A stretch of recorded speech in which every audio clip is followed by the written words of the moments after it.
Hope. It's more than a word.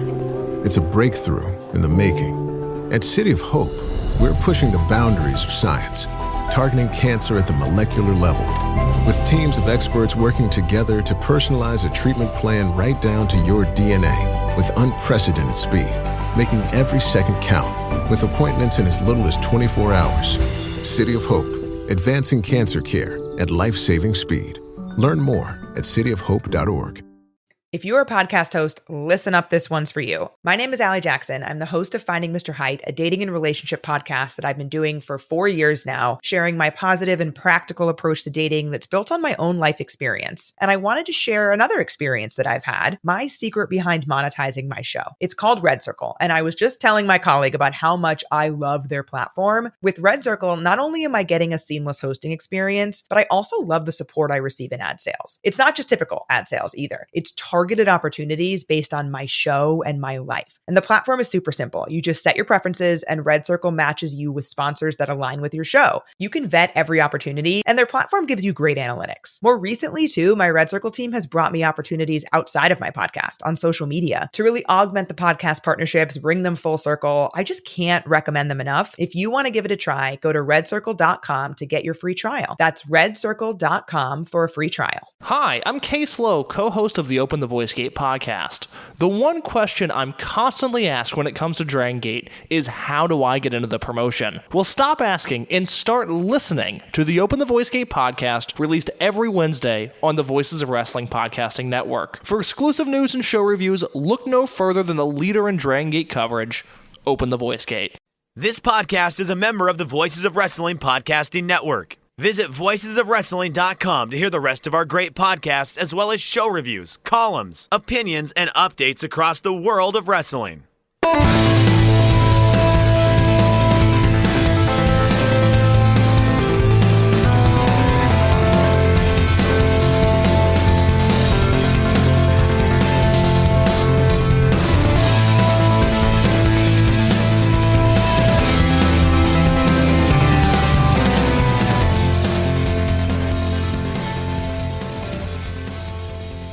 Hello everyone, and welcome to Music of the Mat Remix on the Voices of Wrestling podcast network. I'm your host, Andrew Rich, joined today by a returning guest. He is a contributor at Voices of Wrestling and one of the hosts of the Good, the Bad, and the Hungee podcast. It's Fred Morlan. Hello again, Fred. Hello, Andrew. Thank you for having me on again. Yeah, glad you're here, definitely. Last time you were on was just over a year ago. And now we're in March of 2026. It's crazy. It's already March. It feels like yesterday that it was just the new year. And we're almost a quarter of the way through the year already, Fred. It's wild. Yeah, it's just flying by. I promised myself at the start of the year I would be trying to keep up more with current music, and I have absolutely failed at doing that. That's okay.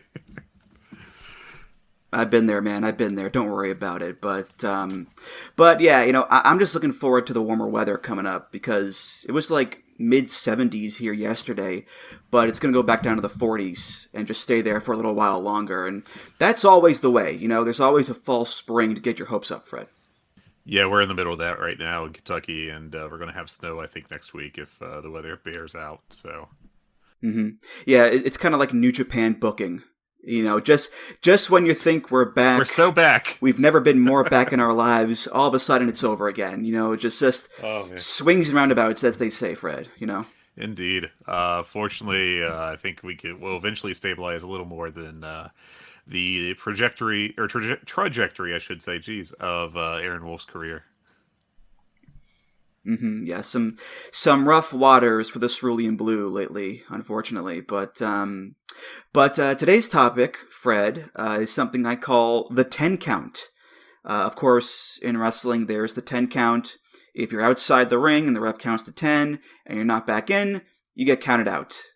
Or if you're knocked down in the ring and the ref counts to 10 and you don't get back up, you lose the match. I actually picked it for timely reasons because we're recording this a few days before AEW Revolution, and the main event of that show is going to be a Texas Death Match. And one of the ways to win a Texas Death Match is by 10 count KO. And the 10 count, it's meant to add another layer of suspense and drama to a match. can a guy actually get back up? Can he get back in the ring? Or is he going to lose? We see it in boxing as well all the time. But I feel like we don't really see countouts happen all that much nowadays, at least in the promotions that I watch. They seem very rarely done. Everybody seems to get back in the ring at 9, whereas back in the day, they seemed much more common. I mean, if you go back and look up old WWF pay-per-view results from the 80s and 90s, there's at least one countout on every show, it seems like, Fred. Yeah, it's funny how it went from like, this is how we're going to avoid actually having someone take a meaningful loss to we aren't ever going to do it and instead just going to have 18 run-ins to, muddy the waters and make a knockout that way. I think if you, it's ground that you could definitely book with and do something interesting with if anyone was inclined to do so, but I just kind of think no one is. Mm-hmm. Yeah, I mean, nobody really likes a countout, especially us dorky wrestling fans. We want great matches, and we want definitive endings via pin or submission, and a countout can feel like a letdown or a cheap way out or a guy not wanting to, take a fall and do an actual job. But like anything else, in the right circumstances, in the right story, it can work as a finish. Same with the knockout. Last year there was that Gabe Kidd Yota Tsuji match that ended with a double KO, where both guys couldn't answer the 10 count, and it was cool as hell because they beat the crap out of each other so badly that neither of them could get back up. It was a very memorable finish that worked for the story of the match. Same with the Goto Shibata matches from 2013 that also ended in double KOs. So again, it can work, just like anything else. The context is important, and also just don't overdo it, Fred. Yeah. Yeah, use it sparingly and use it smartly, and it could actually be a useful tool. Unfortunately, no one does that. Now, as far as the music goes, I came up with a fun little concept here. We have 10 songs each, and each song has a number in the title going up from 1 to 10. So the first picks that we play will have the number 1 in the title, then the next one will have number 2, then number 3, and so on until the last picks, which will have the number 10 in them. So it's very straightforward, very simple there, and it's going to be a fun musical journey, but also a nice educational reminder about how numbers work, Fred. Yes, counting is important. Yes, and just to clarify, the numbers have to be by themselves. They can't be part of larger numbers. So you can't have a song with 21 in the title or 500. It has to be 1 through 10 on their own. We do have some picks where there are multiple numbers in the title, but the numbers 1 through 10 are by themselves. I actually have another idea for an episode called the 20 count, where it's me and a guest. One of us takes odd numbers, the other takes even numbers, and we go up to 20. But that's for another day, Fred. Sounds good. All right, Fred, you are the guest. You'll go first. What is your number 1 pick? My first pick is by Ben Folds 5, just considered cheating with the band name there, but One Angry Dwarf and 200 Solemn Faces that was the first track off of their excellent 1997 album, Whatever Never Amen. September 75, I was 47 inches high. My mom said by Christmas I would have a fast mother G.I. Joe for your little minds to blow. I still got beat up after class. Yeah, now I'm big and important. One angry dwarf and 200 solemn faces are you. If you really want to see me, check the papers and the TV. Look who's telling who what to do. Kiss my ass, goodbye.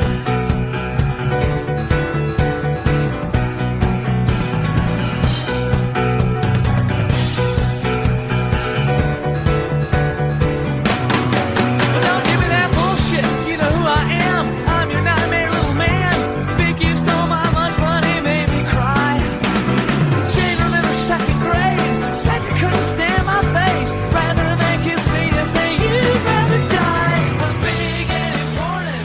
One angry dwarf and That was maybe my first favorite band, and I think that album is fantastic and has a bunch of great songs on it right from the start with that. And it's best known for, I think, the song Brick, which was their big breakthrough hit, and was on top of the charts in the US for quite a while.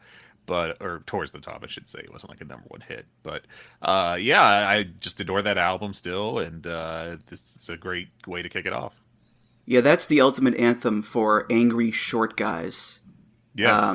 The bagel boss guy must blast this song every morning because it's quite raucous, and appropriately so. You know, when you're telling your school chums who made fun of you for being short and stole your lunch money and said that they would rather die than kiss you to fuck off, you want to bring the ruckus with all this energy and the frantic piano playing.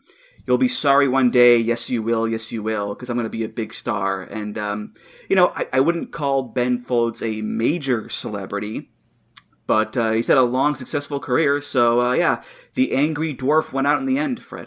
Yeah, except for on the marriage area, but hey, you know, 5 times is still 5, I guess. Mm-hmm. Well, this is the same album, by the way, with the Song for the Dumped, which is about him telling off an ex-girlfriend. And the refrain of that song is, "Give me my money back, you bitch." So Ben Folds was dealing with a lot of pent-up anger back then, it seems. Yeah, not the entire tone of the album, to be clear, but he did do 2 songs on that one, which, you know, it's weird it happened twice, but...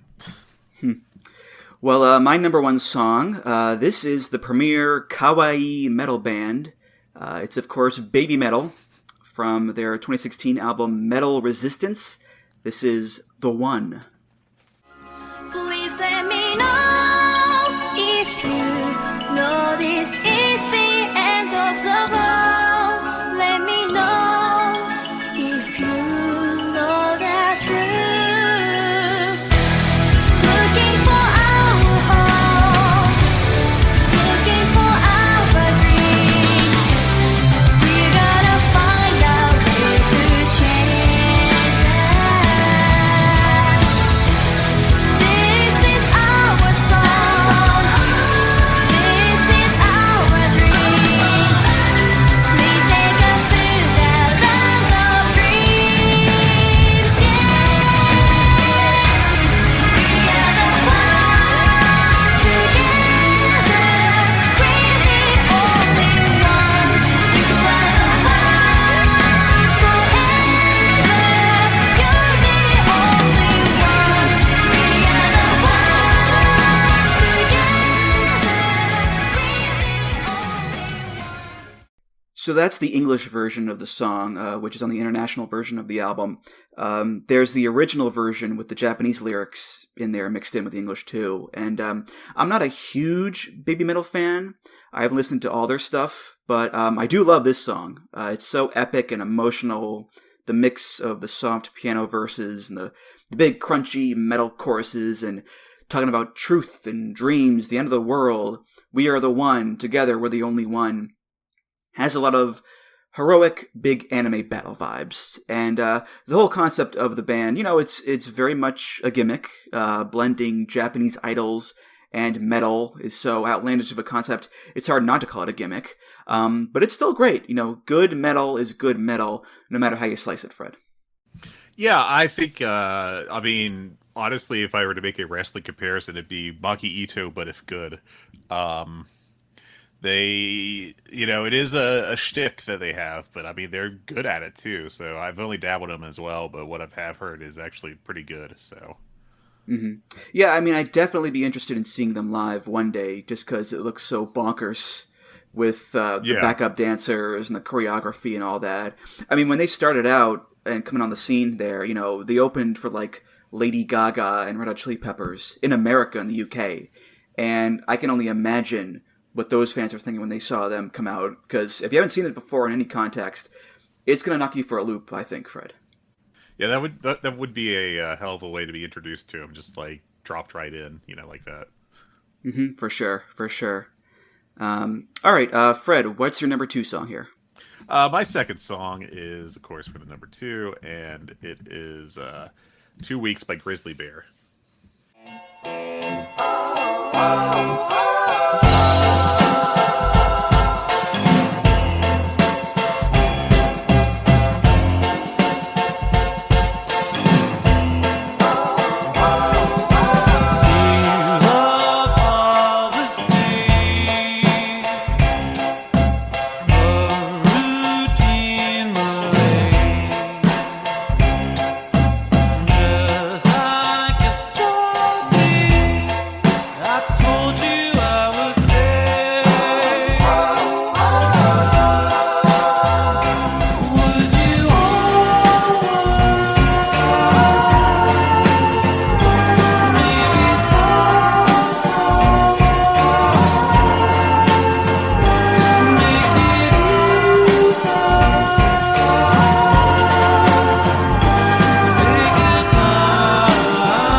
just it's an indie band that kind of came to prominence in the late aughts from New York, and they just have some great harmonies, and I've really enjoyed digging into their stuff the past couple of years as I've grown to listen to it more and more.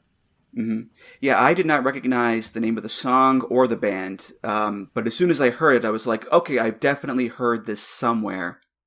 A car commercial or something. And sure enough, it was in a Volkswagen commercial.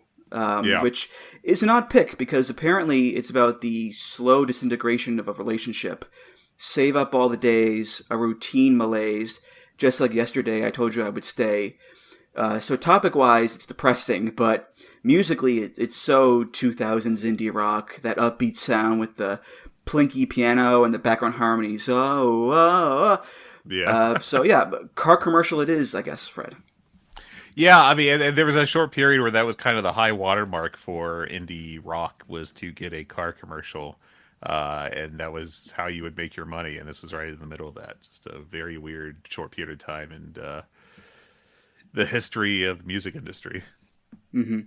And speaking of relationships going sour, Grizzly Bear also did the music for the movie Blue Valentine, with Ryan Gosling and Michelle Williams. And, oh boy, if you want to watch a real depressing movie about a marriage breaking apart, watch that one. So yeah, it's a good fit, Fred. Yeah. Yeah, fits right in. All right, so my number 2 song, we're going to go back to the 80s here, 1984, for Frankie Goes to Hollywood, off their debut album, Welcome to the Pleasure Dome. This is Two Tribes.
Are we living in a land where sex and horror are the new gods? Yeah, Two Tribes, great song. One of Frankie's more energetic songs, has that awesome pulsating bass line. Do-do-do-do-do-do-do-do-do-do. That's the real backbone of the song. And it's about the Cold War. No big shocker there. When two tribes go to war, a point is all that you can score. There's an entire verse about Reagan. Cowboy number 1, a born-again poor man's son, On the Air America, I modeled shirts by Van Heusen. That's literally what Reagan did before he became president. Of course, there's the air attack warning at the start with the siren, because it's the Cold War and nukes and all that. And what's cool is it has the Western funk, new wave, high-energy music. And it also has that Russian classical music in there, too. So it's the blending of the two worlds, the two tribes in the song. And it's a real hot tune, Fred. Yeah, there's one year where Frankie Goes to Hollywood was, I think, basically the biggest music act in the UK. And it was this album with Two Tribes and, of course, Relax. And with some great marketing over there. But also, like, the music really backed it up. And this is one of the great songs off that album. And it's really, I mean, it's a classic for that time period. It's a smart pop hit, which is relatively rare to find, you know, given a little more than just, you know, just kind of fun dance music or whatever. And this is one of my favorites from that era. Yeah, Frankie, during that time period, they were hotter than hot, as you said. I mean, this was number 1 for 9 weeks in the UK, which is a record for the 80s. Relax was number 2 at the same time, which hadn't happened since the Beatles. Yeah. And the next single, The Power of Love, also went to number 1. And then the band would break up a few years later. Like, they wouldn't even make it to the next decade. So, Frankie, they burned as bright as you can, and then the flame went out, Fred. Yeah. Just a really very interesting kind of sad story, just in terms of like the history of, the band, the history of music. Mm-hmm. All right, Fred, what's number 3 for you? 3 for me is 3 Dimes Down by the Drive-By Truckers.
So the Drive-By Truckers are one of the great, I would argue basically the greatest Southern rock band of the past 25 years. And this is off their album Brighter Than Creation's Dark, which is one of their many fantastic albums. And just about how in part, how you need a quarter for the condom machine. You've only got 3 dimes. Yeah, some of your picks I'm well aware of and I've heard a million times. Some of them I'm not. And this is the case of the latter, because I don't listen to Drive-By Truckers. So I was coming in fresh here. And I was hooting and hollering to this one, because there aren't that many lyrics, but what there are really paint a colorful picture of a guy, trying to buy a condom at one of those dispensers. He's got 3 dimes, but the machine only takes quarters. He's got 2 lovely ladies in the backseat of his car, one out the window and the other on the other end, one belt loop away from Sunday night's news. So she's holding her friend by the belt loop while the friend pukes out the window and the car is going. And then there's the line, while chicken wing puke eats the candy apple red off his Corvette. So a real classy affair here, and I was just tickled pink by it, Fred. Yeah, it's I think I'm blanking. Jason Isbell used to be in this band, and then he broke off to do his own thing. But the main vocalist, songwriter for the Drive-By Truckers, whose name I'm blanking on terribly right now. Mike Cooley. Yes, Mike Cooley is a bit of a gutter poet, I guess is how you could put it. And I think that he does really smart lyrics, and often about that kind of stuff, about just like the dumbest shit.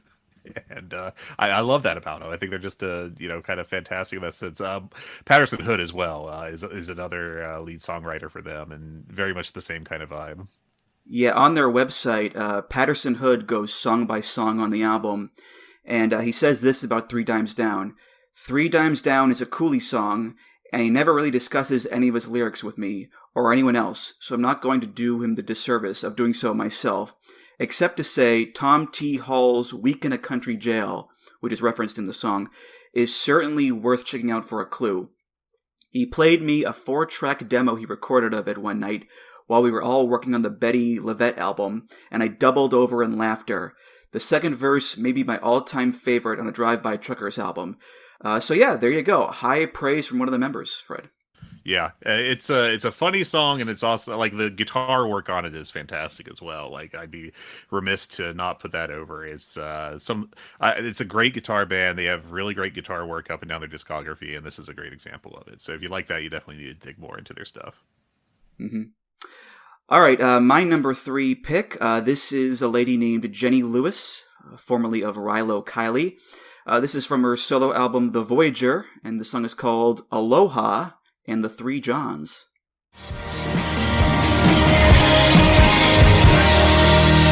And if there's no ring, I will have to say goodbye. Now I'm just playing John, I look terrible in white. You better hide the weed, 'cause the maid is at the door.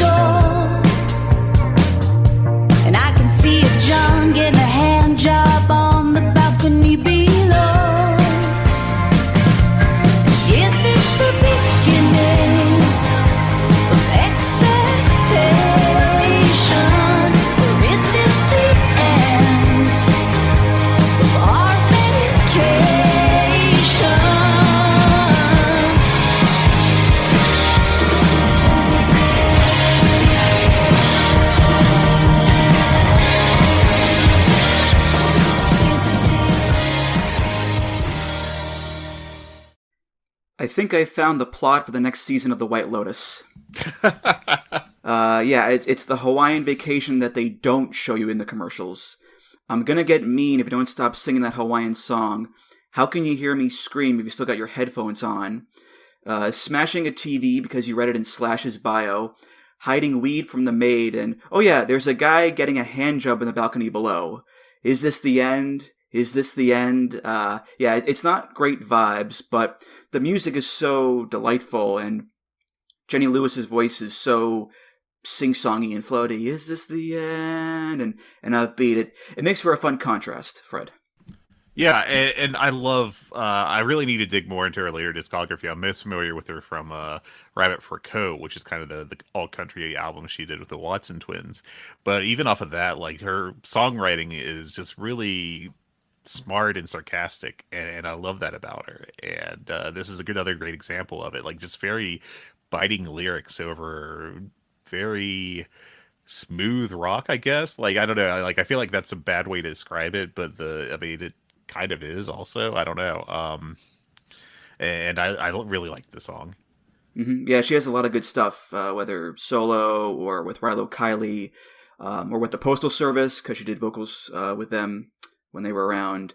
But she's primarily focused on her solo career since Rilo Kiley broke up a little over a decade ago at this point. But they actually reunited last year for a tour. I don't think we're getting any new music from them, but never say never with that stuff, Fred. Yeah, it always can surprise you when they decide just to pop one out real quick like that. Mm-hmm. All right, Fred, we are on to number 4. What you got? All right, my number 4 is a classic. It's I Would Die For You by Prince and the Revolution. I'm not a woman, I'm not a man. I am something that you never understand. I never beat you, I never lie. If you're evil, I'll forgive you bye. 'Cause I would die for you. Yeah, darling, if you want me to, I would die for you. I'm not your lover, I'm not your friend. I am something that you never comprehend. No need to worry, no need to cry. I'm your Messiah and you're the reason why. 'Cause I would die for you. Yeah, darling, if you want me to, I would die for you.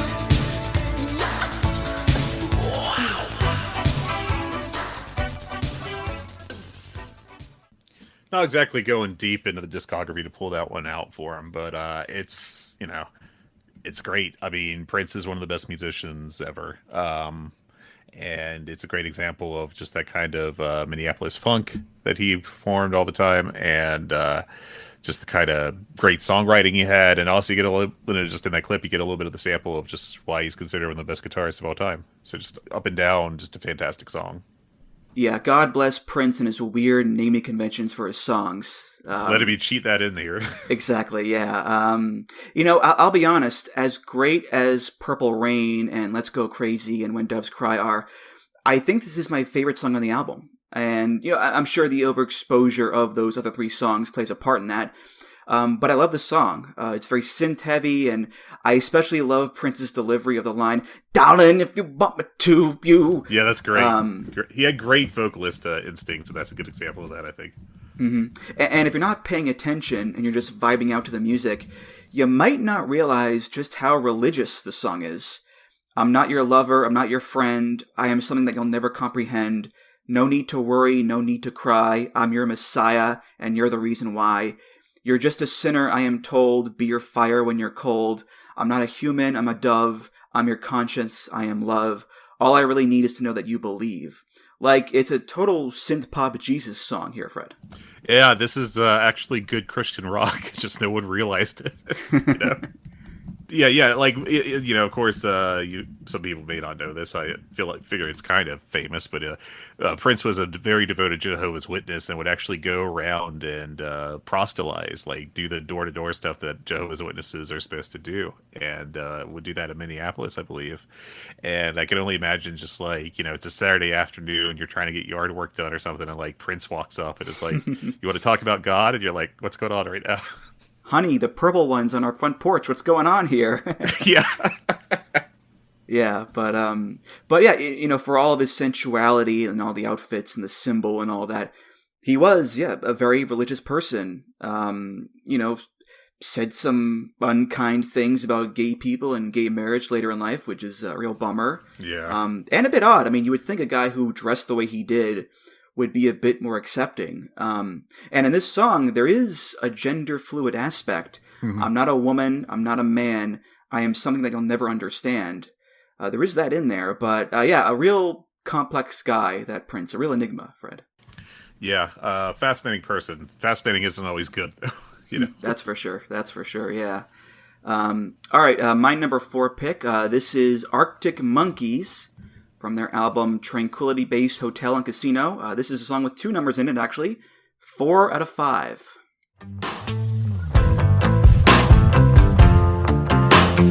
Advertising imaginative ways. Start your free trial today. Come on in the waters, lovely look. You could meet someone you like. You're in the meat of your strike. It is that easy. Lunar surface on a Saturday night. Dressed up in silver and white with colored old gray whistle test lights. Take it easy for a little while. Come and stay with us. It's such an easy flight. Cute new places keep on popping up since the Exodus. It's all getting gentrified. I put a taqueria on the roof. It was well reviewed. 4 stars out of 5, and that's unheard of.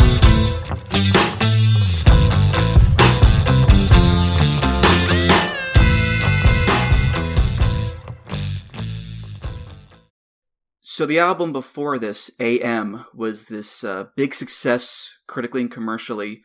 So naturally, the follow-up is a concept album about a resort on the moon, done in a 60s, 70s, spacey lounge pop style. Makes perfect sense there, Fred, Just like we drew it up.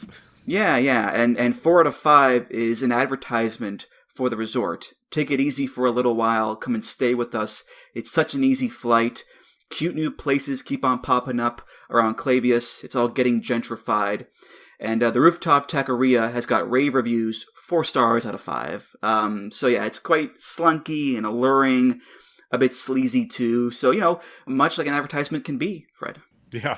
I'm a big Arctic Monkeys fan. I really need to dig into their last 2 albums. I haven't yet, but what I've heard of them, it's smart rock, very kind of tongue-in-cheek, I guess. And I think this is a great example of just kind of their, what they are capable of. It's a little bit out of left field if you're more familiar with their earlier stuff, like, whatever people say I am, that's what I'm not.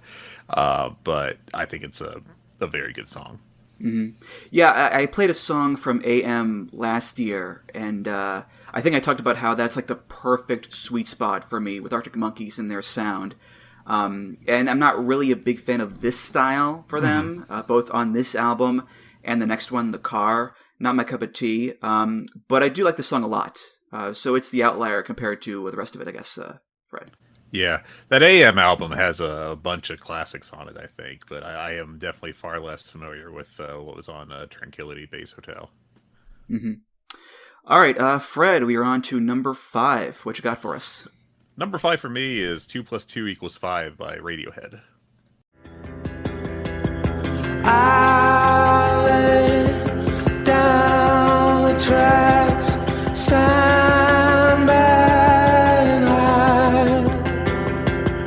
January as April showers, and 2 and 2 always makes a 5. It's the dual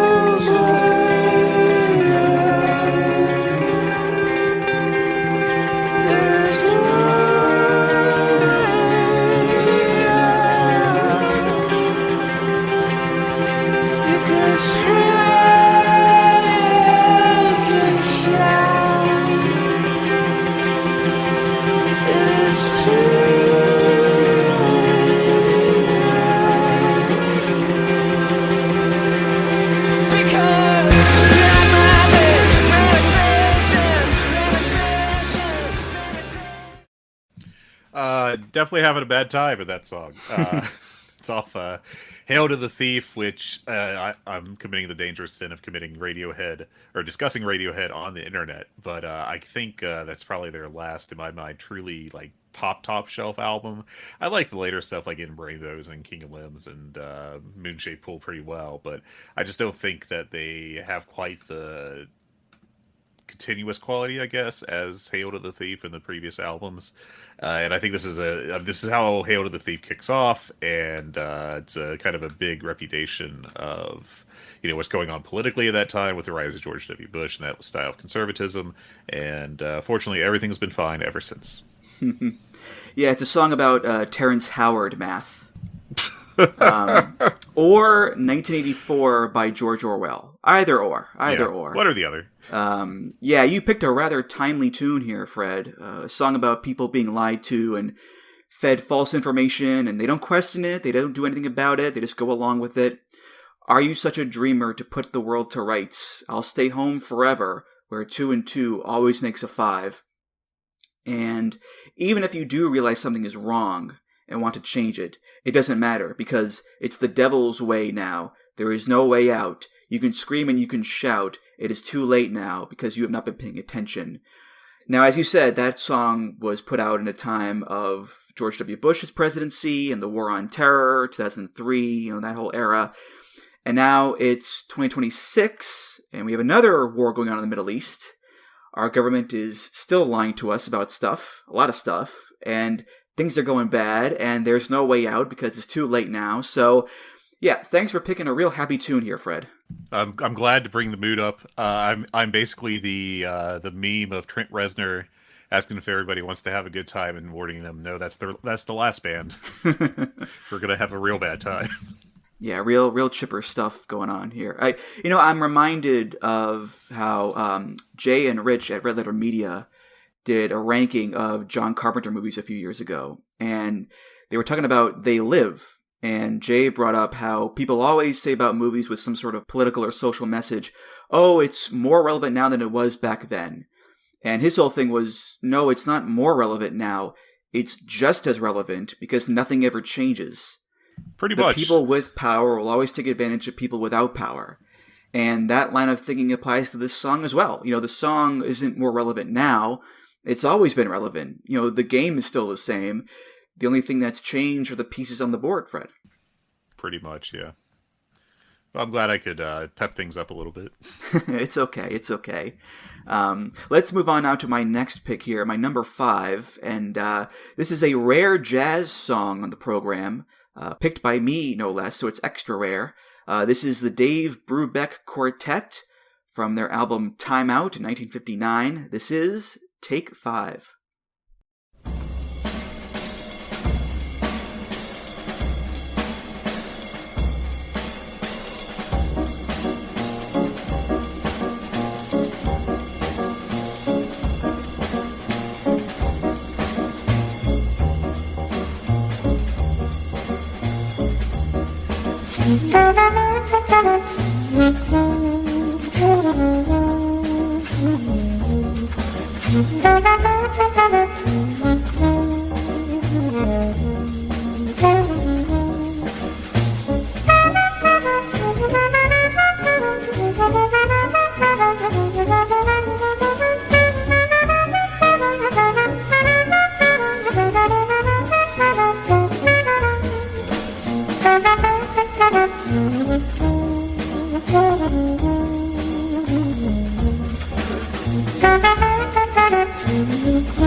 So one of the genres on Wikipedia for this is cool jazz, which may be redundant to some jazz fans out there, but it does sound cool. I mean, the intro with the drum and the piano sets like a really cool walking pace and tone.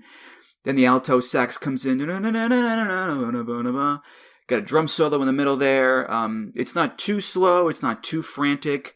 It's in a unique time signature, 5/4, hence the name Take 5. It's just the perfect conditions and construction to make it an iconic piece of music. And I'm not a jazz guy, really. I like smooth jazz to listen to while I'm reading books, but I'm not a classic jazz guy. But for this song, I'll always make an exception because, yeah, it's just iconic, Fred. Yeah, it's one of the great jazz songs of all time. Very unique in that it's written in 5/4, hence take 5, which I think was actually for the drummer. I think the drummer tended to play in 5/4, and he was like, "Hey, Dave, why don't you write something that I can show off with?" And that's why they did it.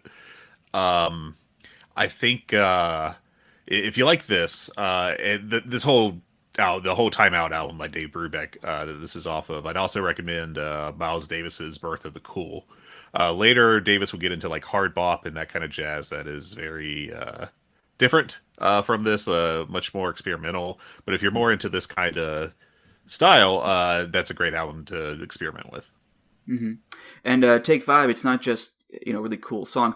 It's also the biggest selling jazz single of all time. So it did well commercially too. And it's a song I've heard in so many TV shows and movies over the years. I remember it's in Twin Peaks: The Return, when Dale Cooper as Dougie Jones is trying to eat breakfast, and he has the tie on his head, and he takes this big sip of hot coffee, and he immediately spits it out because he's Dougie Jones, and he's simple like that. But that's just one example of many. It's a very omnipresent song, Fred. Yeah, very transcendent. All right, number 6. Fred, what's your pick? My selection here, I actually had 2 and needed to correct that on my list. But no, my selection is 638. That's the number to play by Rufus Thomas. If you're a podcast host, listen up, this one's for you. My name is Allie Jackson. I'm the host of Finding Mr. Height, a dating and relationship podcast that I've been doing for 4 years now, sharing my positive and practical approach to dating that's built on my own life experience. And I wanted to share another experience that I've had, my secret behind monetizing my show. It's called Red Circle, and I was just telling my colleague about how much I love their platform. With Red Circle, not only am I getting a seamless hosting experience, but I also love the support I receive in ad sales. It's not just typical ad sales either. It's targeted opportunities based on my show and my life. And the platform is super simple. You just set your preferences and Red Circle matches you with sponsors that align with your show. You can vet every opportunity and their platform gives you great analytics. More recently too, my Red Circle team has brought me opportunities outside of my podcast on social media to really augment the podcast partnerships, bring them full circle. I just can't recommend them enough. If you want to give it a try, go to redcircle.com to get your free trial. That's redcircle.com for a free trial. I woke up early this morning, I didn't have a 10 cents. The woman I love was at the head of my bed saying the landlord wanted his rent. I went out on the corner to see what I could do. I decided to play the races, I'm passing it on to you. 638 is the number today. 638 is the number you better play. Reading out the palm of my hand. Don't believe in Lady Luck, she just wouldn't understand. I believe in Joe, down by the candy store. You would too, good people, if you know just what I know. 638 is the number today. 638 is the number you better play.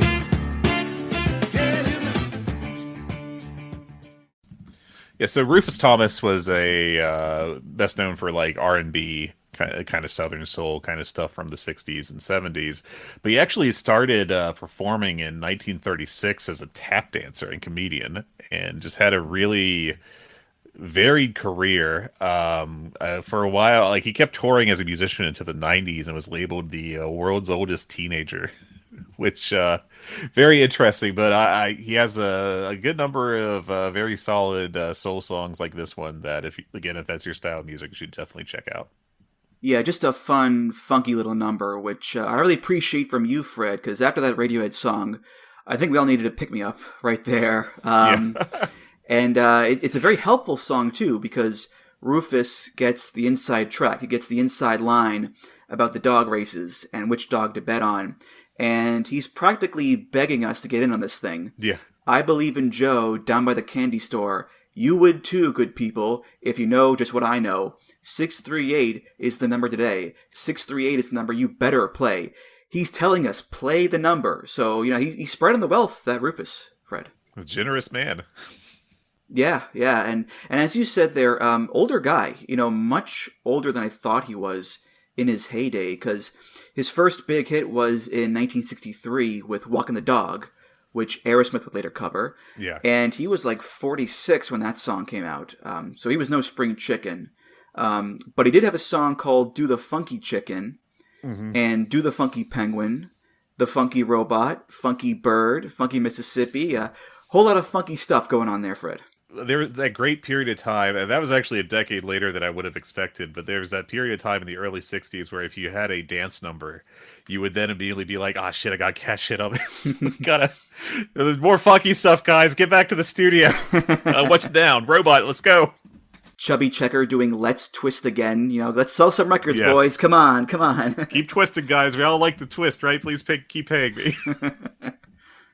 But yeah, like the bit of Rufus Thomas I have dug into, like it's just a really unique talent, great story, and just a great, just some really solid songs in there.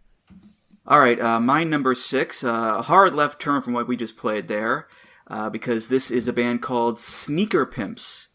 This is from their 1996 album Becoming X, and the song is Six Underground, Nelly Hooper edit.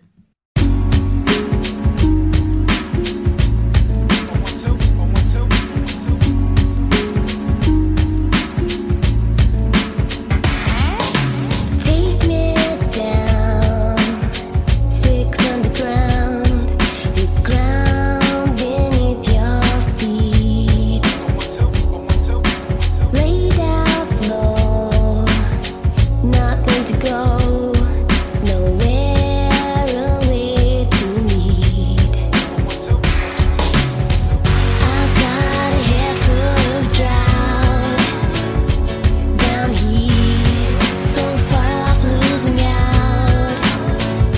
Round here, underground, watch this space.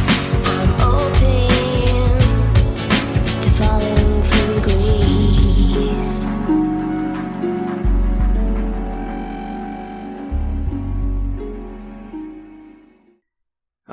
90s trip hop and female vocals. Name a better duo. I'll wait. I remember the first time I heard this song, it was on Sirius XM, and I was just captivated by it. The music, the vocals from Kelly Ali, the drifty, lost in a haze vibes, which match up with the lyrics, which are about being stuck in a small town. The whole thing is magnificent, and this is a case where the remix is the big hit. This is the version that everyone knows. Nelly Hooper, the producer, is actually the one who put in the a 1-2 sample from De La Soul.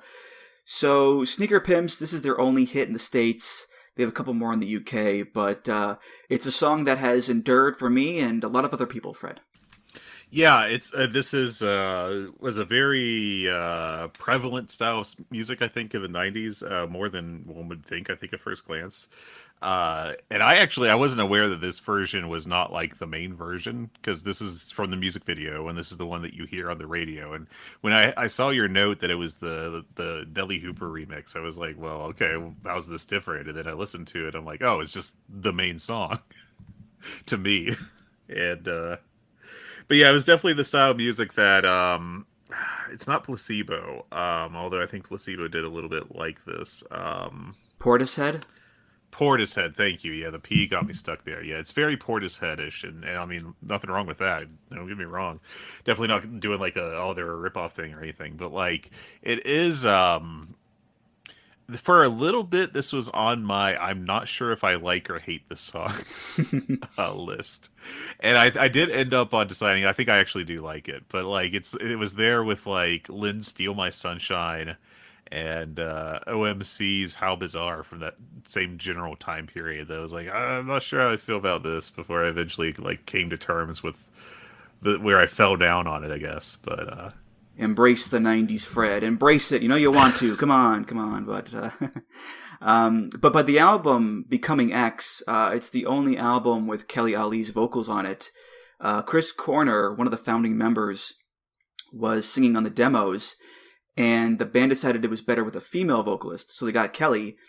And then after the tour, Kelly went on vacation, and the band was making the new album, and Corner and the other guy, Liam Howe, decided that they didn't want to be pigeonholed as the female vocal trip-hop band, so they fired her.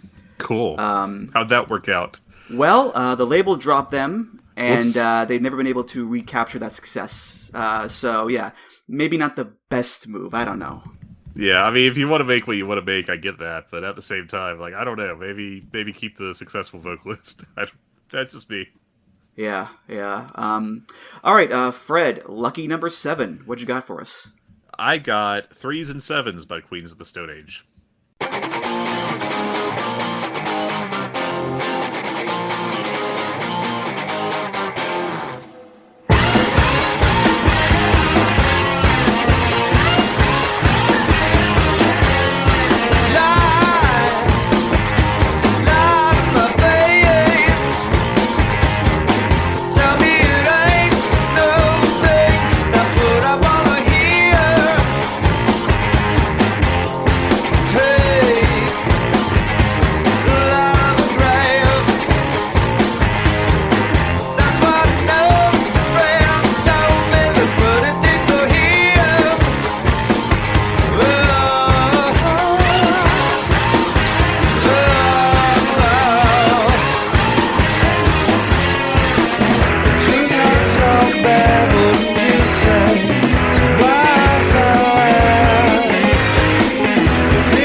I think one of the better songs by Queens of the Stone Age, which really had a nice run there in the aughts. I really like the tempo changes on this. Now, they don't actually change like time signature or anything. It doesn't get that complex, but every verse and chorus, seemingly, they shift it up a little bit, or bounce back and forth, I guess would be a better way to put it. And I appreciate that about it. Yeah, this song rips. I don't know how they make that guitar noise. Yeah, I know, right? It's so recognizable. I can never mistake this song for anything else because of that guitar tone there. But yeah, great song. I've always wondered, though, about the title, because for the longest time, I had no idea what 3s and 7s means, because those numbers aren't in the song. It's not the time signature, so what the hell does it mean? And as it turns out, someone on Reddit asked the same question, and somebody said it's a bad hand of poker. You got 3s and 7s, and since the song is about lying, it's about bluffing your way through a bad hand. Oh, okay. And all right. And at the end, there's the line, "No one's catching on, calling my bluff," which makes as much sense to me, I guess, Fred. Yeah, that works for me. Nice analogy there, I reckon. Yeah, I don't think they're like the smartest band ever by any stretch. Like, like Drive-By Truckers, I would say, if you're looking for like something a little smarter songwriting, like Drive-By Truckers, Ben Folds, Jenny Lewis, that we've talked about already. But they rock a hell of a lot, and they do have some smart lines. It's not like it's not outright dumb rock, I'm not, but it's not exactly like the finest points of, we're not talking like Leonard Cohen or even Harvey Danger with their non-flagpole set of songs. Mm-hmm. And if nothing else, we still have that guitar tone. Yeah, we still have that, Fred. So there is, that. So if you just want a band that rocks, I mean, you're gonna do a lot worse than just going with Queens of the Stone Age. Definitely. So, all right, my 7 pick, as I do my best Tony Schiavone here, it's Sting. Lord. I love the Police. I don't really know all that much about Sting's solo career, but he does have one of my favorite albums, his album 10 Summoner's Tales from 93, and this is the song 7 Days. Ask if I am mouse or man. The mirror squeaked the way I ran. He'll murder me in time for his tea. Does it bother me at all? My rival is Neanderthal. It makes me think perhaps I need a drink. IQ is no problem here. We won't be playing Scrabble for a hand I feel. I need that beer.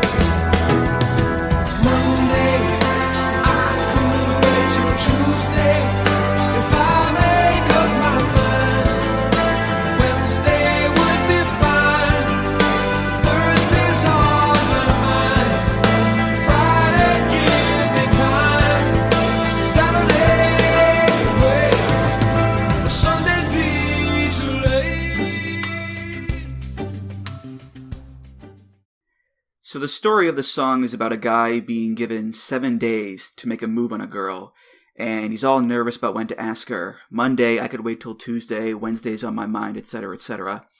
But then there's another problem, because another suitor comes into the picture, and he's Bluto. He's a big boy. The fact he's over 6'10" might instill fear in other men, but not in me, the mighty flea. Ask if I am mouse or man, the mirror squeaked, away I ran. He'll murder me in time for his tea. So there's this multifold dilemma going on here, and as well, it's an odd time signature, 5/8. So, I wouldn't call it a comedy song, but it is a bit cute given its story and the way it's made. Fred? Yeah, Sting always does at least very interesting music, if not exactly music that you like, I feel like. And I think this is a good example of that. Just very sparse instrumentation on it that I think really works well for it. And I think some smart lines in here too. So if that's kind of your bulwark for music, it's a good one for you. Mm-hmm. And the ending directly quotes, "Every little thing she does is magic. Do I have to tell a story of 1,000 rainy days since we first met? It's a big enough umbrella, but it's always me that ends up getting wet." And that's another song about a guy who is love-struck and anxious about telling the girl how he feels. So it's a nice little callback there, Fred. Yeah, it's always cute when an artist does that. All right, up next we have number 8. Fred, what is your pick? Going back to Southern Rock, we're going with 8-Piece Box by Southern Culture on the Skids.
I was talking earlier about smart songwriting and, clever wordplay and stuff like that. Sometimes you need music that's just dumb. And this is a great dumb band. I mean, they're gleefully dumb. They're a little smart in how they're dumb. But, I mean, they aren't trying to exactly dig out, like, in-depth similes and metaphors and so on. They're just like, box, fried chicken. Definitely doing a sex analogy here, too. Yeah, we're definitely following in the long story tradition of songs that are about food, but they're really about sex. Peaches by the Stranglers, Cherry Pie by Warrant, Ice Cream Man by Van Halen, and so on and so forth. And given this is a Southern band, fried chicken seems quite appropriate. Well, she laid it on the table and gave me a grin, opened it up and said, "Dig on in." I started on a thigh, and then it got me a breast. My mouth got so full I had to save the rest. I gotta fan myself here. I got the vapors. My goodness. And even just the term box is itself heavy sexual innuendo there. So yeah, a very horny, crispy, juicy song, Fred. Yeah, this is kind of a through line in what I've heard of their discography. Just very much kind of this, very barely veiled. I can't even say thinly veiled. Barely veiled writing, and I mean it's gleeful in just what it is. It's got that great kind of Southern rock guitar line. There's two versions. There's one that's a little faster, but I like this one just kind of how kind of almost languid it is, I guess, and just how it's just really just the slow developing guitar line underneath and everything. And I actually learned about this song because of a Weird Al Yankovic song, or learned of this band, I should say, because he did Yeah, there's this song he did a couple years ago called "Lame Claim to Fame," and it was killing me. I was like, I don't know what this is based off of. It doesn't strike me as any particular song's parody, and it wasn't. It was specifically, he was just like, all right, now we're going to do 20 years after their peak, or 30 almost, just a homage to how Southern culture on the Skids sounds, which is delightfully bizarre, and led me to finding a fun band. Well, that's great. Good on Weird Al for helping you out there, for sure. And the re-recorded version that you mentioned on the album Dirt Track Date, that was their major label debut on Geffen, so they redid some of their songs for that. And yeah, that version, it is a little faster, a little bit zippier, but this one I think works better because it feels greasier. It feels more appropriate for the story, Fred. Yeah, it's just really sleazy, and I think it works better that way. Mm-hmm. All right, my number 8. This is another band that starts with the letter S. This is Styx from 1978. This is Pieces of 8. We now have everything, or so people say. But now this emptiness haunts me every day. We seek the lion's share, never knowing why. Come alive, spread your wings and fly. Pieces of 8, the search for the money tree. Go cast your freedoms in for gold. Pieces of 8 can buy you everything. Don't let it turn your heart to stone.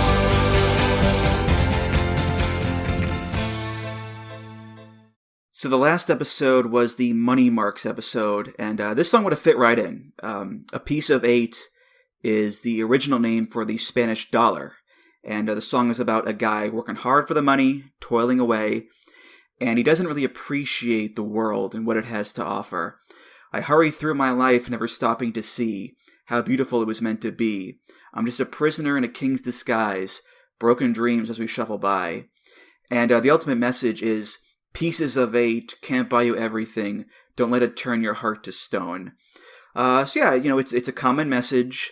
Money isn't everything, but done in that theatrically bombastic style of a Styx song, especially one written and sung by Dennis DeYoung. That's very much his flavor, Fred. Yeah, I'm not a huge Styx guy just because I'm not super into that style of like maximalist, almost Broadway rock, I guess. But this was a very solid one, and I liked your summary of it.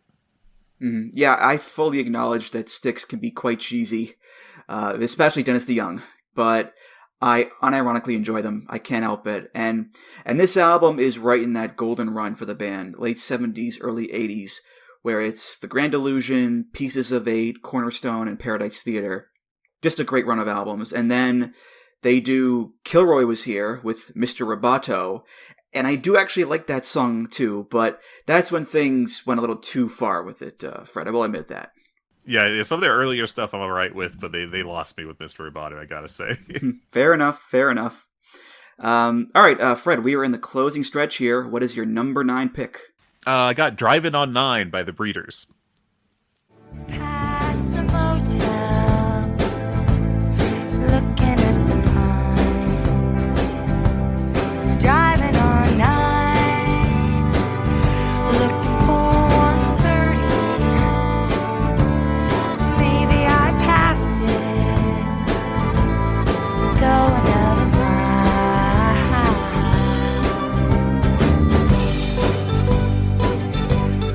driving on 9.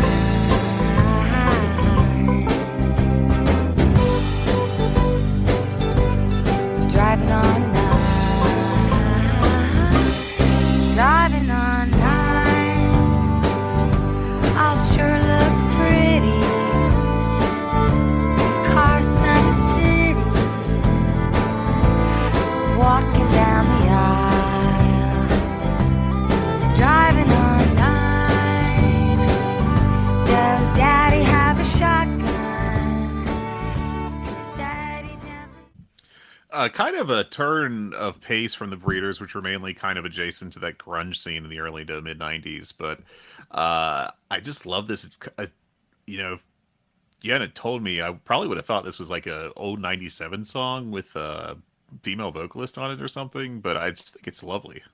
Yeah, as someone whose exposure to Kim Deal is primarily just through Pixies and the one Breeders song that I know, Cannonball, I'm not used to her music being so gentle and wistful, and there's a violin in there too. My goodness, it's not what I'm used to at all, but I really enjoy it. It's great. That laid back, driving through the country atmosphere, and the video has footage of the band playing and driving around in a car and just hanging out. And I don't know what it is. I hate smoking. I never smoked cigarettes in my life. I never plan on doing it. But seeing Kim Deal with a cigarette in her mouth, playing the guitar, for some reason, that has me leaning forward in my chair, Fred. I can't explain it. Yeah, I mean, it's very kind of smooth country sound, I guess. Also calls to mind like Lucinda Williams. A few years later, she had a fantastic album called "Car Wheels on a Gravel Road," and it would have fit right in on there. One of the best country albums ever, in my estimation. And yeah, but I think this came out on the same album as Cannonball, which is a hell of a contrast between the two songs. Mm-hmm. Yeah, Last Splash is the name of the album. I also didn't know that this song is a cover. I did not realize that. Yeah, by a band called Ed's Redeeming Qualities, which is a great name. And Carrie Bradley, who played violin in that band, plays violin on this version of the song. Oh, so a well, little there you country. go. Nice. Right. I think it wasn't the first time I ever heard it, but the time that it kind of sunk into my head was when it was used in the end credits of an episode of Poker Face. Yep, the race car episode, which is very appropriate there. All right, so my number nine, not that song, thankfully. This is some more prog rock royalty. It's Emerson, Lake and Palmer off their album Brain Salad Surgery. This is Carn Evil 9, First Impression, Part 2. Welcome back, my friends, to the show that never ends. We're so glad you could attend. Come inside, come inside. There behind the glass stands a real blade of grass. Be careful as you pass. Move along, move along. Come inside, the show's about to start. Guaranteed to blow your head apart. Rest assured, you'll get your money's worth. Really show, it happened all right. You gotta see the show. It's a dynamo. You gotta see the show.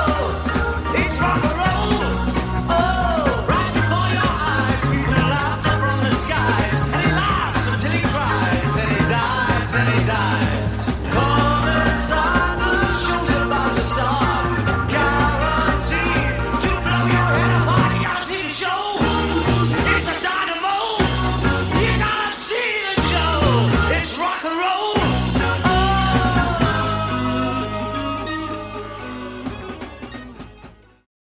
So I will admit it took way too long to make the connection between Carn Evil and Carnival.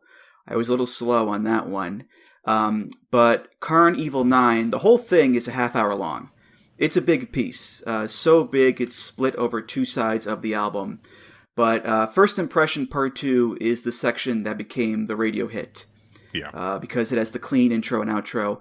But it's still an odd song. It's about a sideshow in a dystopian future with these weird attractions.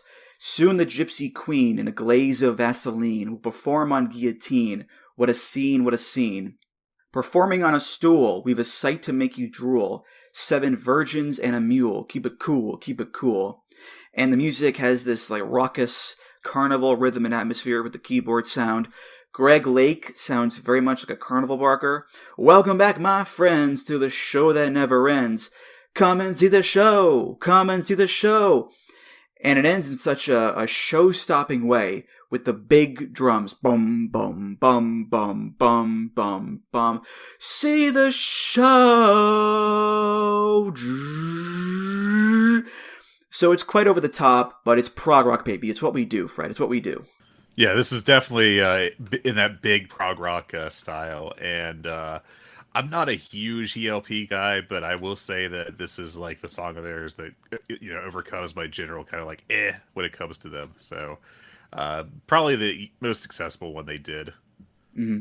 Yeah, I mean, look, say what you will about these guys, but Emerson, Lake and Palmer were big. I mean, they sold a lot of albums, and they weren't exactly the most radio-friendly band around either. I mean, they had songs like Lucky Man and From the Beginning, but these guys were mixing hard rock with classical music influences. They were prog rock with a capital Prog. And sadly, Keith Emerson and Greg Lake are no longer with us. It's just Carl Palmer left. But they made their mark, that's for sure, Fred. Yeah.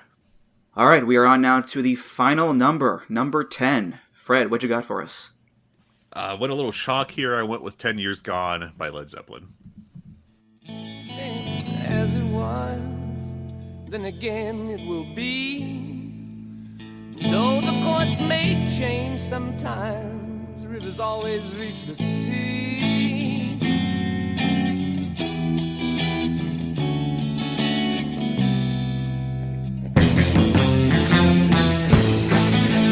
Blind skies of fortune, each at separate way. On the wings of maybe, downy birds of prey. Kinda makes me feel sometimes getting tired to grow. But as an eagle leaves the nest, got so far to go.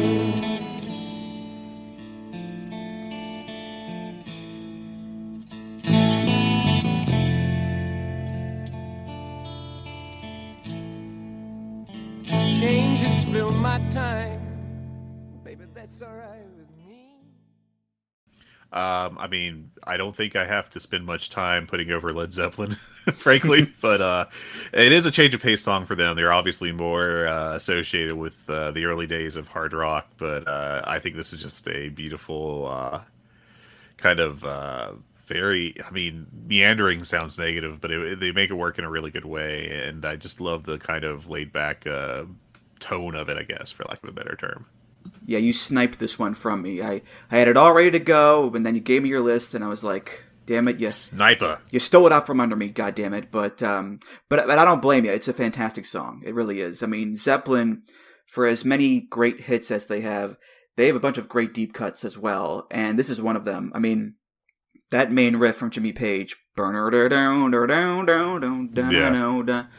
and Plant's lyrics about having to choose between this woman and his music career, and comparing it to being an eagle leaving the nest. And he's gotten bigger, he's seen all these things, but the memories of her are always there. Through the eyes and eyes sparkle, senses growing keen, taste your love along the way, see your feathers preen. Kind of makes me feel sometimes, didn't have to grow. We are eagles of one nest, the nest is in our soul. I'm never gonna leave you, 10 years gone. You know, it's beautiful stuff, Fred. Great song. Yeah, it's a fantastic song, one of their best, and this was I didn't expect this number to be so hard, frankly, but I thought it was one of the harder ones in the list to just, like in terms of depth to choose from, which was surprising. But what did you go with after I ruined your pick? Well, I went with Old Reliable for my number 10 pick. This is Rush from their album Hold Your Fire from 87, and this is Force 10.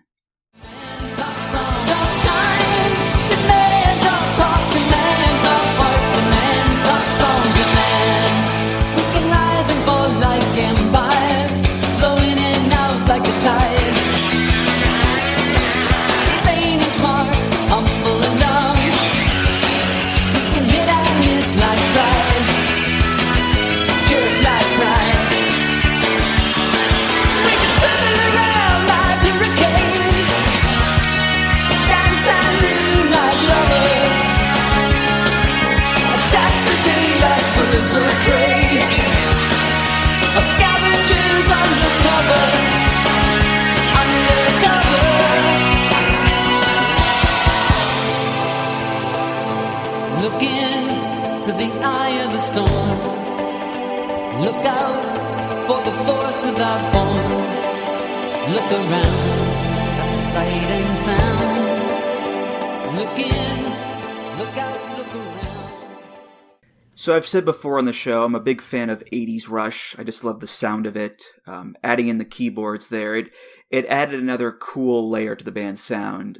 Even though Alex Lifeson's guitar did get downplayed a bit as a result. But there's a good blend here. A lot of rock energy mixed in with the glossy synths.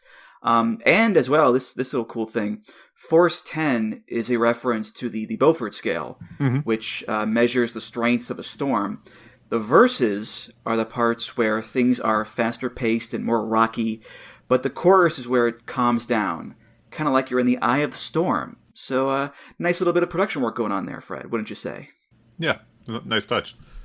I like this song. I'm not the biggest Rush fan, but I'm also not against them by any stretch. I'm just like, yeah, Rush, they're pretty good. Yeah, I think this is a very solid Rush song. I enjoy the instrumentation on it. I like the songwriting is smart in it, and very, very good. You're a big fan of smart songwriting, Fred, aren't you? It's come up a bunch here. I am, I guess. I do like, I'm a guy that pays attention to vocals, and when, some work goes into the vocals, the lyrics, I always appreciate that, so. Well, according to Neil Peart, the song is about urging people to not be afraid of failure, to express yourself, to experience life in whatever way you see fit. Be vain and smart, humble and dumb, two tender hearts upon our sleeves, or skin as thick as thieves. But there's a line in it where he goes, we can move with savage grace to the rhythms of the night, cool and remote, like dancing girls in the heat of the beat and the lights. And apparently, that's a reference to the scant amount of girls at Rush concerts back in the day. The cool and remote girls dancing along to Tom Sawyer or Subdivisions or whatever. It's a funny line, Fred. Yeah, it's funny to have that self-awareness, how this is Spinal Tap of them. All right, well, that was the episode. Those were our picks. Fred, I'm afraid we did not beat the 10 count. We have been counted out, but Champion's Advantage, we did not lose our titles. So there is that, at least. It all works out there. Good to hang on to it. Yeah, but this was a lot of fun, man. As always, thank you so much for being here. This was great. Hey, thanks for having me. I always enjoy doing the show, and if anyone listens to my picks and was like, oh, I actually like this music, I have a weekly radio show locally that you can stream online at MediaLex.us. It's called Marconi's Bad Dream, and for an hour each Thursday night, I just play music that I feel like playing. So last week I bounced between Doechii, the Beta Band, Kate Bush, Sly and the Family Stone, Fiona Apple, and the White Stripes all on the same show. So if that's your deal, check it out. All right, and any other plugs you want to give? Go right ahead. There's The Good, The Bad, The Hungee. We've been on a little break between the end of football season for Tyler's reporting of the wonderful Minnesota Vikings franchise that will never cause me pain ever in my life, and then just me being wrapped up in actual work. But we're going to come back after the Revolution pay-per-view we already alluded to earlier in the show, me and Andrew, and looking forward to talking about that show and what hopefully will be another banger of a pay-per-view from AEW. Cool. So yeah, Voices of Wrestling Podcast Network. That's where you can find this show, Fred's show, all the great shows on there. VoicesOfWrestling.com, previews, reviews, articles, things like that. Bluesky at Music of the Mat and at Just Andrew on Bluesky. If you want to leave a comment about this episode, share your picks, voicesofwrestling.com/Discord. It's also where I post the Spotify playlist for each episode. And of course, make sure you subscribe to the show on Apple, Spotify, or your podcast player of choice, and leave a nice rating and review. Alright, so the playout song, I figured we had the 10 count. The count is over. Makes sense then to go all the way back to 0. So let's hear The Fix with one of their best known songs off of Reach the Beach. This is Saved by Zero. Thanks again, Fred. Thanks for having me. Always fun. Maybe someday, saved by zero, I'll be more together, stretched by fewer thoughts that leave me chasing after my dream is so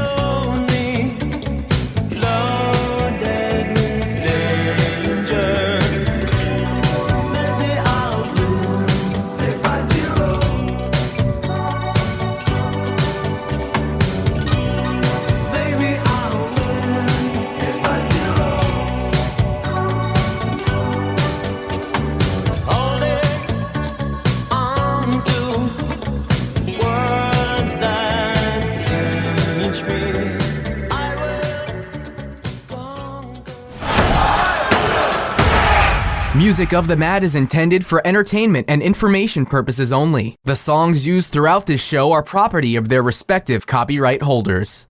If you're a podcast host, listen up, this one's for you. My name is Allie Jackson. I'm the host of Finding Mr. Height, a dating and relationship podcast that I've been doing for 4 years now, sharing my positive and practical approach to dating that's built on my own life experience. And I wanted to share another experience that I've had, my secret behind monetizing my show. It's called Red Circle, and I was just telling my colleague about how much I love their platform. With Red Circle, not only am I getting a seamless hosting experience, but I also love the support I receive in ad sales. It's not just typical ad sales either. It's targeted opportunities based on my show and my life. And the platform is super simple. You just set your preferences and Red Circle matches you with sponsors that align with your show. You can vet every opportunity and their platform gives you great analytics. More recently too, my Red Circle team has brought me opportunities outside of my podcast on social media to really augment the podcast partnerships, bring them full circle. I just can't recommend them enough. If you want to give it a try, go to redcircle.com to get your free trial. That's redcircle.com for a free trial. Hi, I'm Andrew Rich, and if you're like me, you look at the state of modern wrestling discourse and think, wow, what a cesspool. That's why I'm here to tell you about Music of the Mat Remix. That's right, your favorite wrestling music podcast is back with a new format, where I bring on a guest and we play songs related to wrestling-themed topics. It could be a wrestling reference, a wrestling concept, a wrestling pun, things of that nature. Now you might be saying, Andrew, that is a very, very tenuous connection to pro wrestling on a wrestling podcast network. Is this just an excuse to hang out with your friends and talk about music and ignore the rest of the wrestling landscape? Yes. Yes, it is. So listen to Music of the Mat Remix on the Voices of Wrestling Podcast Network, available on Apple, Spotify, or your podcast player of choice.